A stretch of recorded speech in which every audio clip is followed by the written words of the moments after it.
अस्सलाम वालेकुम दोस्तों मैं आज आप लोगों को पाकिस्तान के एक पायलट के बारे में बताऊंगा जो पाकिस्तान के न्यूक्लियर प्रोग्राम और पाकिस्तान की एयरबेस को तबाह करना चाहता था। और वो पाकिस्तान एयरफोर्स का एक पायलट था जिसे इसराइली एजेंसी मोसाद की एक खातून ने वर्गला कर अपने साथ शामिल कर लिया था।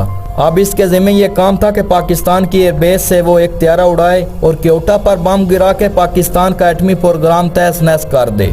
इसराइली, यहूदी और इंडियन हिंदू एजेंट इस बात पर बहुत खुश थे और वो अपनी कामयाबी पर बहुत ही जश्न मना रहे थे, क्योंकि वो वक्त करीब आ चुका था जब इनकी ख्वाहिश पूरी हो जानी थी और पाकिस्तान का एटमी प्रोग्राम हमेशा हमेशा के लिए ख़त्म होने वाला था। लेकिन वो एक बात नहीं जानते थे कि ला इलाहा इल्लल्लाह मुहम्मद रसूलुल्लाह की बुनियाद पर कायम होने वाला ये इस मुल्क के गुमनाम हीरो अपनी ज़मीन की हिफाजत के लिए हर वक्त तैयार हैं। ISI के इन बेटों ने इस इसराइली एजेंट को किस तरह गिरफ्तार किया और पाकिस्तान के न्यूक्लियर प्रोग्राम को महफूज बनाया, ये हम आज आप लोगों को बताएंगे।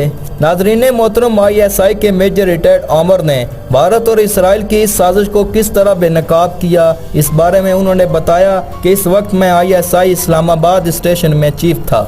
इस वक्त इसराइल ने पाक फजाइया के एक भगोड़े पायलट को पाकिस्तान के राज निकलवाने के लिए इस्तेमाल किया। जब मेजर रिटायर्ड आमर को इस बात का पता चला तो उन्होंने इसकी निगरानी शुरू कर दी और इससे मुलाकात में अपने आप को एक पख्तून कौम परस्त करार दिया। इन दिनों नाराज पख्तून की एक तारीख भी चल रही थी। इसी वजह से मेजर रिटायर्ड आमर ने अपना नाम सईद खान बताया। इसराइली एजेंसी ने पाक फजाइया के इस अफसर को बरतानिया के एक डांसिंग क्लब से उठाया और इसे तलबीब ले गए, जहां इसकी ब्रेन वॉशिंग की गई और इसे पाकिस्तान में पाकिस्तान मुखालिफ कार्रवाइयों के लिए लॉन्च किया गया। मेजर रिटायर्ड आमर ने यह सारा वाकया सुनाते हुए बताया कि इन दिनों वो एक किताब पढ़ रहे थे जो मोसाद के एक साबिक चीफ ने लिखी थी। इस किताब में जिक्र आया कि चार्ड में हमने ऑपरेशन तो किया, क्योंकि हमारा वहाँ सफारत खाना नहीं था, तो हमने अर्जेंटीना के सफारत खाने को इस्तेमाल किया। मेजर रिटायर्ड आमर का कहना था कि ये बात पढ़ने के बाद मेरे जहन में ये बात आई कि इनका तो पाकिस्तान में भी कोई सफारत खाना नहीं है, कहीं वो यहाँ पर भी कोई ऐसा काम नहीं कर रहे। मैंने जब अर्जेंटीना के सफारत खाने से जो इस्लामाबाद में था मालूम किया तो वहाँ 2 डिप्लोमेट थे, एक सफीर था और दूसरा सेक्रेटरी। फर्स्ट सेक्रेटरी का नाम लुस्तन था और मैंने इस पर नजर रखना शुरू कर दी। एक दिन लुस्तन अडियाला जेल गया, वहाँ से मैंने मालूमात हासिल की तो पता चला कि वो यहाँ एक एयरफोर्स के पायलट से मिला था जिसका कोर्ट मार्शल हुआ था। लुस्तन यहूदी था और अमेरिकी सफारत खाने में बतौर डिफेंस भी काम करता था।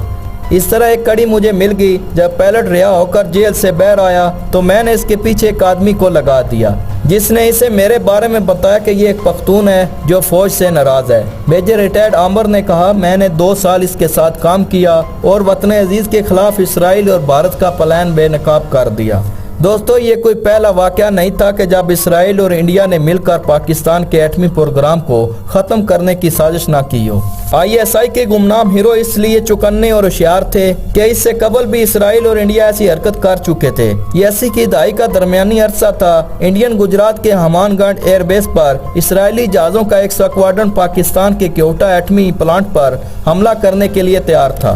ये प्लान इसराइल, अमेरिका और भारत ने मिलकर तैयार किया था, जिसके लिए 5 जंगी जहाज तैयार किए गए। इस भारतीय स्क्वाड्रन ने पाकिस्तान के अंदर बहरा हिंद से गुजरने वाले एक बड़े मुसाफिर जहाज को निशाना बनाने का टारगेट रखा था और बाद अज़ां इसने क्योटा एटमी प्लांट पर हमला करना था। एक बड़ा मुसाफिर बरदार जहाज जो सुबह सवेरे बहरा हिंद के ऊपर से परवाज करता हुआ इस्लामाबाद जाने वाला था। इनके प्लान का हिस्सा था कि वह एक कम्बैक्ट यानी एक ग्रुप की शक्ल में पाकिस्तान में दाखिल होंगे ताकि पाकिस्तानी रिडार को धोखा दिया जा सके और रिडार ऑपरेटर ये समझे कि शायद ये कोई एक ही बड़ा मुसाफिर त्यारा है।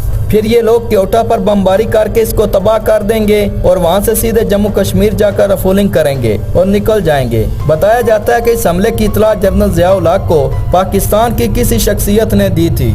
इस रूहानी शख्सियत ने जनरल ज़ियाउल हक को खबरदार किया था कि पाकिस्तान के खिलाफ गैर मुल्की ताकतें इकट्ठी होकर कोई बड़ा फितना पैदा करना चाहती हैं। अफवाज पाकिस्तान को तैयार किया जाए। इसी दौरान ये बात ISI हेडक्वार्टर तक पहुंचा दी गई, जिन्होंने अपनी भागदौड़ तेज कर दी और बुलाकर इस हमले से सिर्फ चंद घंटे पहले हमले और साजिश का सुराग लगा लिया गया। ये हमला सुबह 4 बजे होना था और जनरल ज़ियाउल हक को रात 12 बजे इतला दी गई। जनरल ज़ियाउल हक ने सारी सूरत हाल का तेजी से जायजा लिया और फौरी तौर पर फैसला किया कि हमले को रोका नहीं जाएगा बल्कि नाकाम बनाया जाएगा। تاکہ پاکستان کو جوابی حملے کا جواز مل سکے اور فوراً ہی ایک بھرپور جوابی حملے کا پلان بنا لیا گیا۔ پاکستان ایئر فورس کے 3 دستے تشکیل دیے گئے۔ پہلے کے ذمہ یہ کام تھا کہ اسرائیلی جہازوں کے حملے کو ناکام بنائیں اور ان کو مار گرائیں۔ اس معاملے میں اسرائیل کے خلاف پاکستان کا ریکارڈ 100% ہے۔ دوسرے دستے کو ممبئی میں انڈیا کے ایک نیوکلیئر پلانٹ کو تباہ کرنے کا ٹاسک ملا، جبکہ تیسرے دستے کو اسرائیل کے ایک نیوکلیئر پلانٹ کو تباہ کرنے کا ٹاسک دیا گیا۔ اس ٹاسک میں اہم بات یہ تھی کہ اسرائیل پر حملے میں پاکستانی جہاز وہاں ریفولنگ نہ کر پاتے اور ان کا گرنا لازمی تھا، یعنی ایک فلائی مشن تھا جس سے کسی کی واپسی ممکن نہیں تھی۔ اس مشن کے لیے 4 جوانوں کی ضرورت تھی، مگر ایئر فورس کے جوانوں سے جب پوچھا گیا تو 10 تیار ہو گئے اور ان میں سے 4 کا انتخاب کرنے کے لیے باقاعدہ قرعہ اندازی کرنا پڑی۔ ہر جوان یہ اعزاز حاصل کرنے کے لیے بے چین تھا کہ وہ اسرائیل پر حملہ آور ہو۔ کہا جاتا ہے کہ جنرل ضیاء الحق کی عزم و ہمت، قوت فیصلہ اور جنگی حکمت عملیوں سے خوفزدہ انڈین جنرل اس حملے کے حق میں نہیں تھا اور پاکستان پر حملہ کرنے کو خودکشی قرار دے رہا تھا۔ اس کو قائل کرنے میں اسرائیل اندرا گاندھی نے بہت محنت کی تھی۔ وہ اس حملے کو عالم اسلام کے 2 بڑے دشمنوں کے خلاف حاصل کی گئی ایٹمی قوت سے محروم کرنے کا ایک سنہری موقع سمجھ رہے تھے۔ امریکی سیٹلائٹ نے پاکستانی جہازوں کی غیر معمولی نقل و حرکت کو نوٹ کیا تو فوراً انہوں نے اسرائیل اور انڈیا کو آگاہ کر دیا اور انہوں نے نہایت ہی بھونڈے انداز میں اپنے مشن سے پسپائی اختیار کر لی، لیکن اس بات کو چھپایا بھی نہ جا سکا اور نتیجے میں پوری دنیا میں دونوں کی بہت ہی بے عزتی ہوئی اور پاکستان نے اسرائیل کو خبردار کیا کہ پاکستان عراق اور نہ ہی پاکستانی فوج عراق فوج کی طرح ہے۔ آئندہ ایسی کسی بھی مہم جو اسرائیل کے لیے ایک بھیانک خواب میں تبدیل کر دیا جائے گا۔ دوستو، وہ دن اور آج کے دن اسرائیل نے آج تک پاکستان پر براہ راست حملہ کرنے کا خواب بھی نہیں دیکھا۔ ہاں، پاکستان کی سالمیت کے خلاف انڈیا کے ساتھ مل کر سازشیں ضرور رچائی جاتی ہیں اور ان سازشوں کو بھی ISI کے گمنام ہیرو اور وطن کے بیٹے ناکام بناتے رہتے ہیں۔ ISI کی قوت کا یہ عالم تھا کہ اس نے کم وسائل ہونے کے باوجود روس جیسے سپر پاور کو افغانستان میں نہ صرف شکست دی بلکہ اس جنگ کے نتیجے میں روس ٹکڑے ٹکڑے ہو کر تقسیم ہو گیا۔ روس کو دراصل اس وقت افغانستان پر قبضے کے بعد دریائے سندھ تک آنا تھا۔ افغان جنگ ہماری سالمیت اور افغانوں کی آزادی کی جنگ تھی۔ میجر ریٹائر عامر نے بتایا کہ جنرل ضیاء الحق کے دور میں CIA کو افغان کمانڈر سے ملنے کی اجازت نہیں تھی۔ تمام کنٹرول ISI کے پاس ہوتا تھا۔